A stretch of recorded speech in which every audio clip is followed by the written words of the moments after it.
किसी व्यक्ति की महानता उसके चरित्र और ज्ञान पर निर्भर करता है, पहनावे पर नहीं।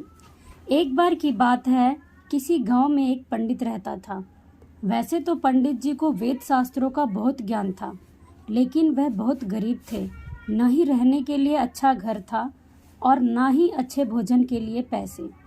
एक छोटी सी झोपड़ी थी, उसी में रहते थे और भिक्षा मांगकर जो मिल जाता उसी से अपना जीवन यापन करते थे। एक बार वह पास के किसी गांव में भिक्षा मांगने गए। उस समय उनके कपड़े बहुत गंदे थे और काफी जगह से फट भी गए थे। जब उन्होंने एक घर का दरवाजा खटखटाया तो सामने से एक व्यक्ति बाहर आया। उसने जब पंडित जी को फटे चीथड़े कपड़ों में देखा तो उसका मन घृणा से भर गया और उसने पंडित को धक्के मारकर घर से बाहर निकाल दिया। बोला, पता नहीं कहाँ कहाँ से गंदा पागल चला आया है। पंडित दुखी मन से वापस चला आया। जब अपने घर वापस लौट रहा था तो किसी अमीर आदमी की नज़र पंडित के फटे कपड़ों पर पड़ी तो उसने दया दिखाई और पंडित जी को पहनने के लिए नए कपड़े दिए। अगले दिन पंडित फिर से उसी गांव में उस व्यक्ति के पास भिक्षा मांगने गए।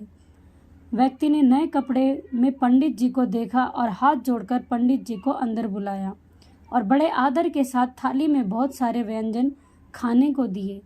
पंडित जी ने एक भी टुकड़ा अपने मुंह में नहीं डाला और सारा खाना धीरे धीरे अपने कपड़ों पर डालने लगे और बोले, ले खा और खा। व्यक्ति ये सब बड़े आश्चर्य से देख रहा था। आखिर उसने पूछ ही लिया कि पंडित जी, आप यह क्या कर रहे हैं? सारा खाना अपने कपड़े पर क्यों डाल रहे हैं?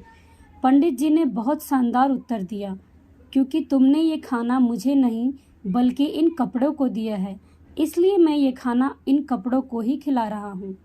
कल जब मैं गंदे कपड़े में तुम्हारे घर पर आया तो तुमने धक्के मारकर घर से निकाल दिया और आज तुमने मुझे साफ और नए कपड़े में देखकर अच्छा खाना पेश किया है।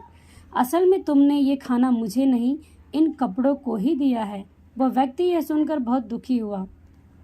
मित्रों, किसी व्यक्ति की महानता उसके चरित्र और ज्ञान पर निर्भर करती है, पहनावे पर नहीं। अच्छे कपड़े और गहने पहनने से इंसान महान नहीं बनता, उसके लिए अच्छे कर्मों की जरूरत होती है। धन्यवाद।